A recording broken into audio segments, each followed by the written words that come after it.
intellectual but classical, practical and factual, arithmetic, harmonic. Beheadings. Now, before you all panic and rush for the stop button, I'm not actually going to show you anything gory. I'm going to talk about it slightly, but there will be no graphic images of people having their heads locked off on this channel. Thank you very much.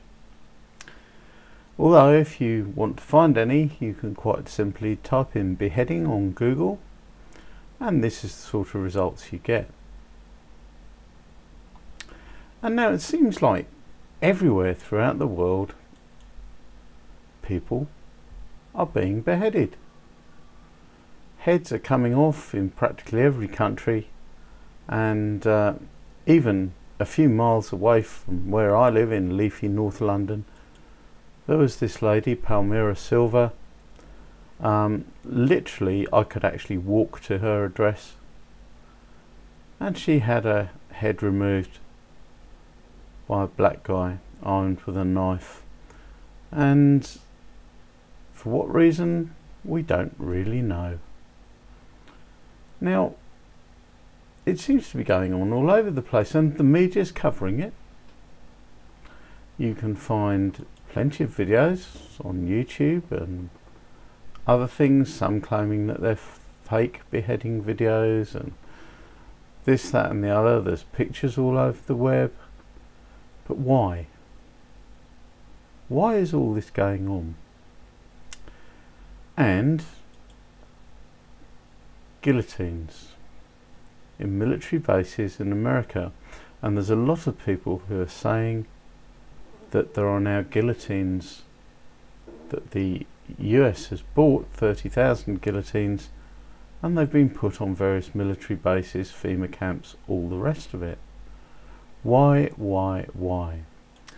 As this one down here says, why does the government need guillotines? And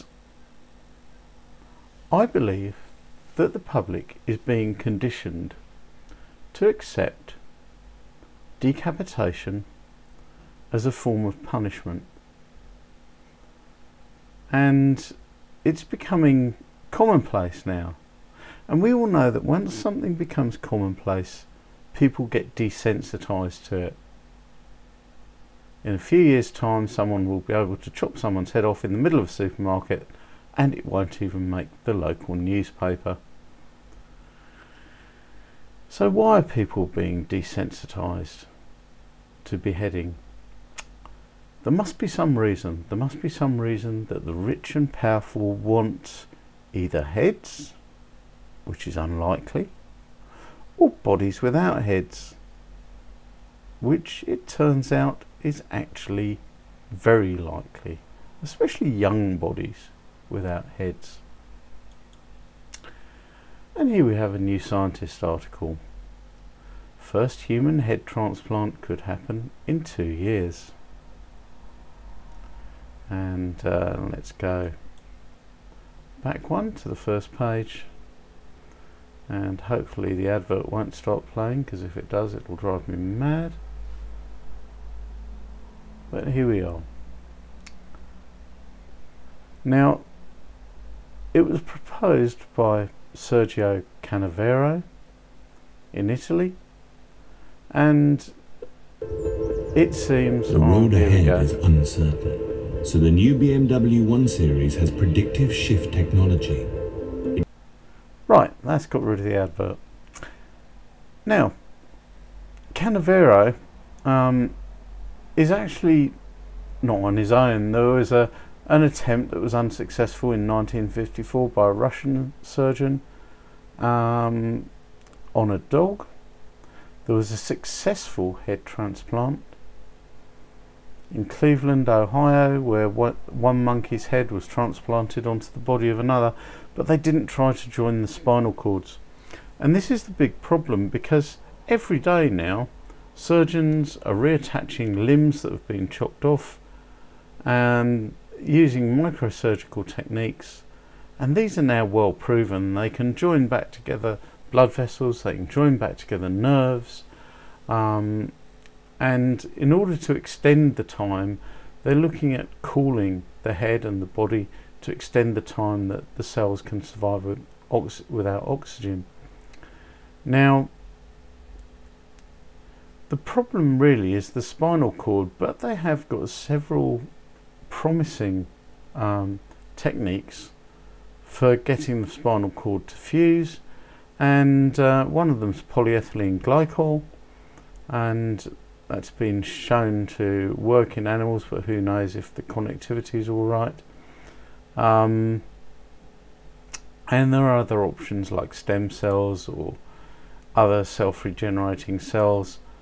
So people would think, well, what about rejection? And the thing is that the actual volume of tissue and its interface area is not as high as a heart-lung transplant. So we can do heart-lung transplants without rejections now with the modern drugs that are used and other methods. So actually, if this succeeds, then there would be a very definite reason for our masters to want a supply of bodies without heads. And this could be why the public is getting force-fed with beheadings and being acclimatized to the idea of beheadings happening, so that it can be adopted as a new punishment, and lo and behold, suddenly we have a really good supply of bodies. Sir? My Führer, everything is as you ordered. The truck with the soldiers has been loaded. The gas is ready in its cylinders. You will see your great victory, my Führer. That I promise you. Martin! Martin! Take him to the car.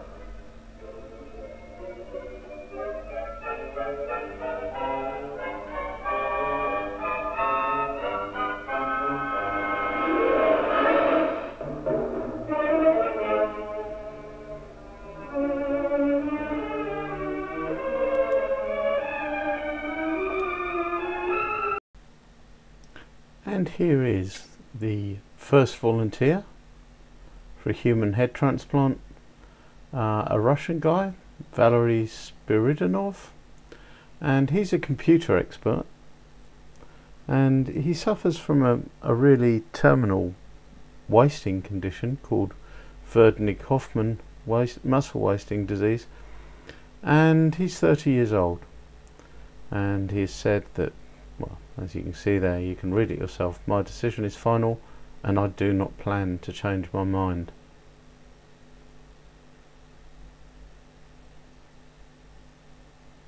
And this is the surgeon who is planning to do this operation, and sure, everyone's skeptical about it, but I can remember all of the hoo-ha there was when the first heart-lung transplants were done, and they were done in South Africa because nobody in the West wanted to do it. And this is going to be similar. It's going to be done in some out-of-the-way clinic somewhere. And okay, sure, maybe this guy won't survive too long, we don't know, he might do. But they'll learn, and they'll do it again and again and again, and now we've got heart-lung transplants. They're practically a standard surgical procedure, and very soon it will be the same with head transplants, I predict. Well, I hope you found this interesting and amusing.